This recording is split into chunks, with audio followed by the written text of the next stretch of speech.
Hello दोस्तों, स्वागत है आपका ज्ञान सागर के यूट्यूब चैनल पर। आज हम लेकर के आए हैं बाल विकास एवं शिक्षा शास्त्र के बहुत ही महत्वपूर्ण प्रश्न। अगर आप किसी भी टीचिंग एग्जाम्स की तैयारी कर रहे हैं तो ये वीडियो आपके लिए बहुत ही महत्वपूर्ण होगी। पहला प्रश्न है, निम्नलिखित में से कौन बुद्धि की परिभाषा नहीं है? तो फर्स्ट ऑप्शन है बुद्धि कार्य करने की एक विधि है। ऑप्शन बी है बुद्धि ज्ञान अर्जन करने की क्षमता है। ऑप्शन सी है जीवन की अपेक्षाकृत नवीन परिस्थितियों से अपना सामंजस्य करने की व्यक्ति की योग्यता ही बुद्धि है। ऑप्शन सी है राजनीतिक ऑप्शन डी है राजनीतिक आर्थिक एवं सामाजिक शक्ति प्राप्त करने के लिए प्रयुक्त उक्ति बुद्धि है। तो सही आंसर है इसका ऑप्शन डी, राजनीतिक आर्थिक एवं सामाजिक शक्ति प्राप्त करने के लिए प्रयुक्त उक्ति बुद्धि है। नेक्स्ट प्रश्न है, अनुकरण दूसरे व्यक्ति के बाह्य व्यवहार की नकल है, यह कथन किसका है? तो ऑप्शन ए है रेवर्ण का।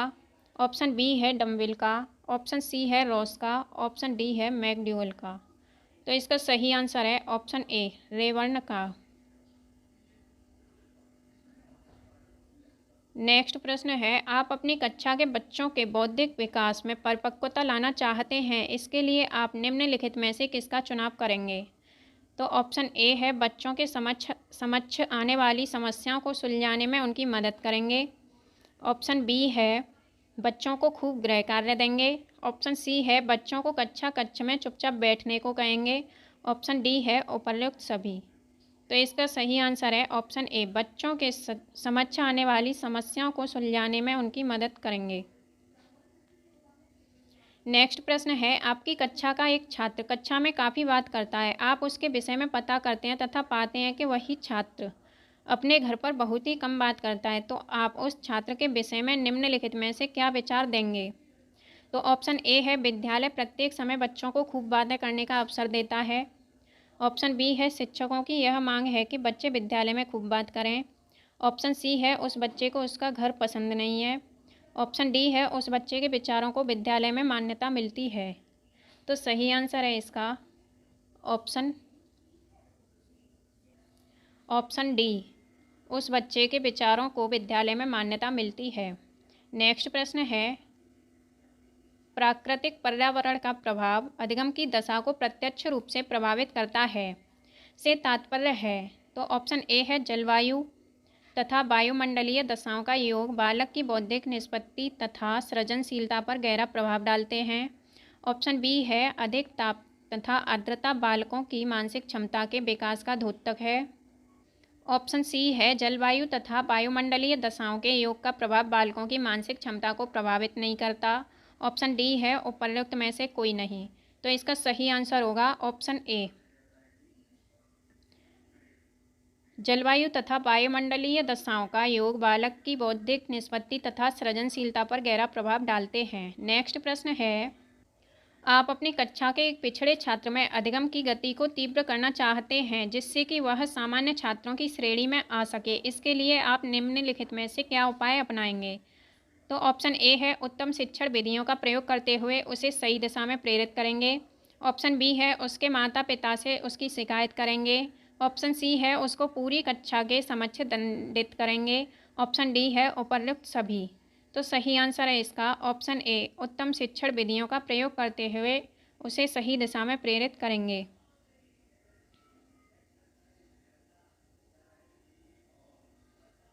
नेक्स्ट प्रश्न है, किसी बालक में संवेग आवश्यक है क्योंकि संवेग? ऑप्शन ए है बालक की संवेगात्मक अनुक्रिया है। ऑप्शन बी है बालक की उद्दीप्त अवस्था है जो किसी उद्दीपक के संदर्भ में अनुक्रिया द्वारा व्यक्त की जाती है। ऑप्शन सी है बालक द्वारा किसी विशेष दशा में दिया गया प्रत्युत्तर है।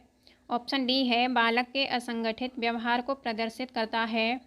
तो इसका सही आंसर है ऑप्शन सी, बालक द्वारा किसी विशेष दशा में दिया गया प्रत्युत्तर है। नेक्स्ट प्रश्न है, एक अध्यापक को अपनी शैक्षिक क्रियाओं के अभियोजन के समय जातीय भेदभाव के संदर्भ में अपनी शिक्षण प्रक्रिया में क्या अपनाना चाहिए? तो फर्स्ट ऑप्शन है कठोरता। ऑप्शन बी है लचीलापन। ऑप्शन सी है न कठोरता न ही लचीलापन। ऑप्शन डी है कठोरता व लचीलापन दोनों। तो सही आंसर होगा इसका ऑप्शन बी, लचीलापन। नेक्स्ट प्रश्न है, आपकी कक्षा में कुछ बच्चे शारीरिक रूप से निःशक्त, कुछ बच्चे मानसिक रूप से निःशक्त तथा बाकी बच्चे सामान्य हैं।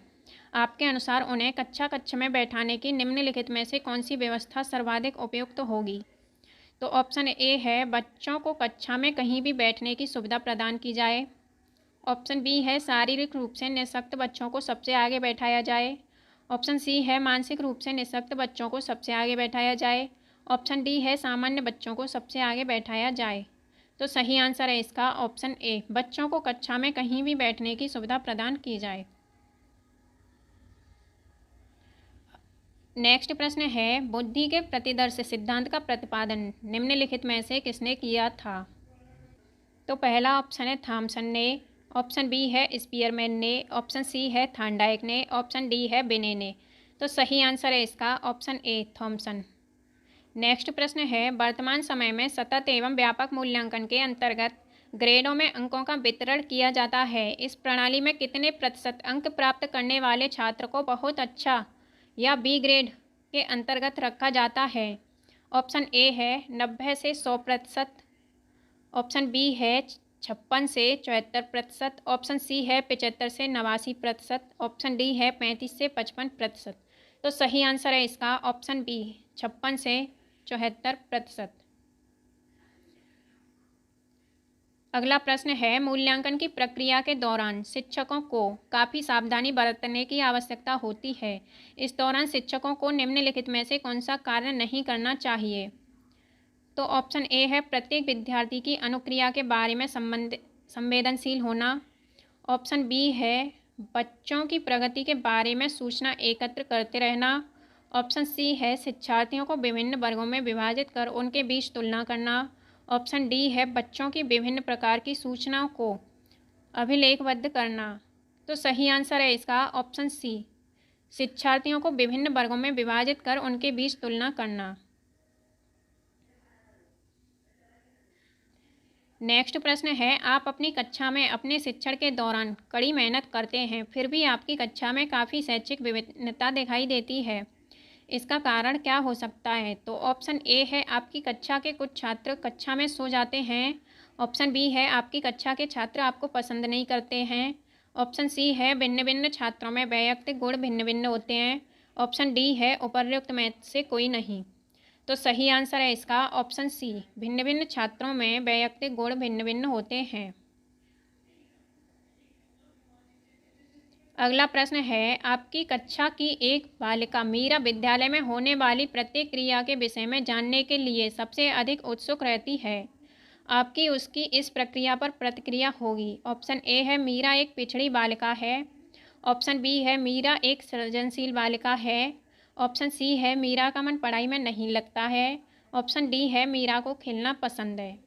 तो सही आंसर है इसका ऑप्शन बी, मीरा एक सृजनशील बालिका है। नेक्स्ट प्रश्न है, आपकी कक्षा का एक छात्र मोहन बोलते समय हगलाता है। आप उसकी कक्षा के प्रबंधन हेतु क्या आवश्यक कदम उठाएंगे? तो ऑप्शन ए है, उसमें अध्ययन की गलत आदतों पर नियंत्रण कराएंगे। ऑप्शन बी है, प्रधानाचार्य से उसकी शिकायत करेंगे। ऑप्शन सी है, उसको कक्षा से बाहर जाकर पढ़ने को कहेंगे। ऑप्शन डी है, विशेष शब्दों के उच्चारण को उससे एक बार में ही पढ़ने को कहेंगे। तो सही आंसर है इसका ऑप्शन ए, उसमें अध्ययन की गलत आदतों पर नियंत्रण कराएंगे। अगला प्रश्न है, यदि आप अपनी कक्षा के बच्चों में यह भावना जागृत करना चाहते हैं कि उन्हें विद्यालयी उपलब्धियों में सफल होना चाहिए, तो इसके लिए आप निम्नलिखित में से क्या उपाय अपनाएंगे? ऑप्शन ए है, बच्चों की बौद्धिक क्षमता का विकास करेंगे। ऑप्शन बी है, बच्चों का मार्गदर्शन उचित दिशा में करेंगे। ऑप्शन सी है, अपने शिक्षण में उचित विधियों का उपयोग करेंगे। ऑप्शन डी है, उपर्युक्त सभी। तो सही आंसर है इसका ऑप्शन डी, उपर्युक्त सभी। अगला प्रश्न है, किसी बालक की समस्याओं के विषय में पता लगाने के लिए कम उपयोगी मनोवैज्ञानिक विधि है? तो ऑप्शन ए है, प्रयोगात्मक विधि। ऑप्शन बी है, निरीक्षण विधि। ऑप्शन सी है, परीक्षण विधि। ऑप्शन डी है, वैयक्तिक इतिहास विधि। तो सही आंसर होगा इसका ऑप्शन सी, परीक्षण विधि। अगला प्रश्न है, पाठ्यक्रम निर्माण में सर्वाधिक महत्व किसको दिया जाना चाहिए? तो ऑप्शन ए है वैयक्तिक विभिन्नता, ऑप्शन बी है शिक्षक का कौशल, ऑप्शन सी है विद्यालय की व्यवस्था, ऑप्शन डी है बालक की आर्थिक स्थिति। तो सही आंसर होगा इसका ऑप्शन ए वैयक्तिक विभिन्नता। अगला प्रश्न है, अधिगम के संदर्भ में शिक्षा शास्त्रियों एवं मनोवैज्ञानिकों ने विविध प्रकार की परिभाषाएं दी हैं। इन परिभाषाओं के अनुसार अधिगम कौन सी चलने वाली एक निरंतर प्रक्रिया है? तो ऑप्शन ए है जीवन पर्यंत, ऑप्शन बी है किशोरावस्था तक, ऑप्शन सी है वृद्धावस्था तक, ऑप्शन डी है युवावस्था तक। तो सही आंसर होगा इसका ऑप्शन ए अधिगम एक जीवन पर्यंत चलने वाली प्रक्रिया है। नेक्स्ट प्रश्न है, बालक अपने चारों ओर जिन वस्तुओं और परिस्थितियों को देखकर जो चिंतन करता है वह होता है। तो ऑप्शन ए है तार्किक चिंतन, ऑप्शन बी है प्रत्ययात्मक चिंतन, ऑप्शन सी है प्रत्यक्षात्मक चिंतन, ऑप्शन डी है कल्पनात्मक चिंतन।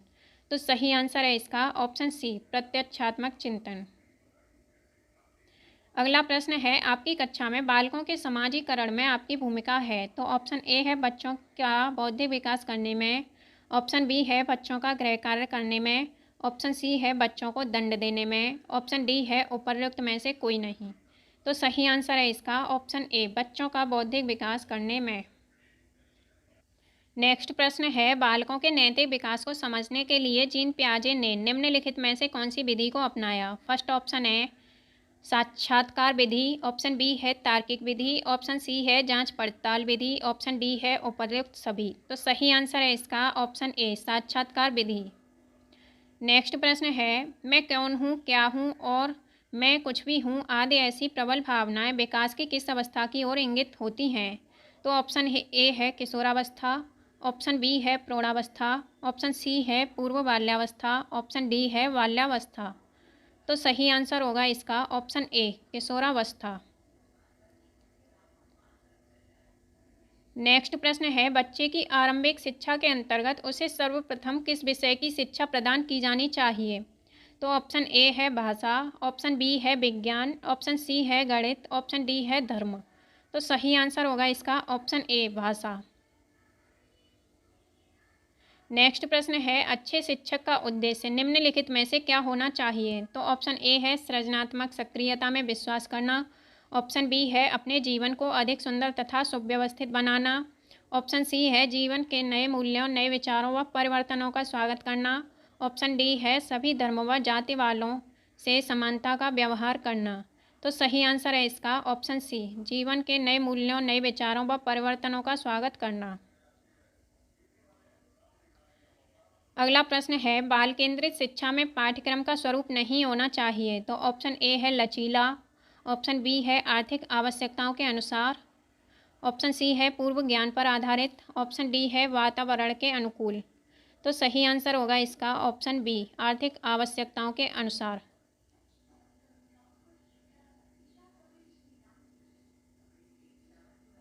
नेक्स्ट प्रश्न है, कोलवर्ग के अनुसार नैतिक विकास का प्रथम चरण है। तो ऑप्शन ए है दंड एवं आज्ञा पालन की अभिमुखता, ऑप्शन बी है परस्पर एकरूप अभिमुखता, ऑप्शन सी है अधिकार संरक्षण अभिमुखता, ऑप्शन डी है सार्वभौमिक नैतिक सिद्धांत की अभिमुखता।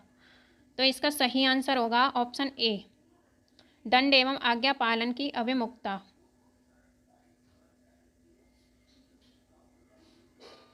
अगला है, आपकी कक्षा में एक शिक्षार्थी TEN को NET तथा SAWO को वॉज पढ़ता है, वह ग्रस्त है। तो ऑप्शन ए है डिसकैलकुलिया से, ऑप्शन बी है अपेज्या से, ऑप्शन सी है डिसलेक्सिया से, ऑप्शन डी है अग्रेफिया से।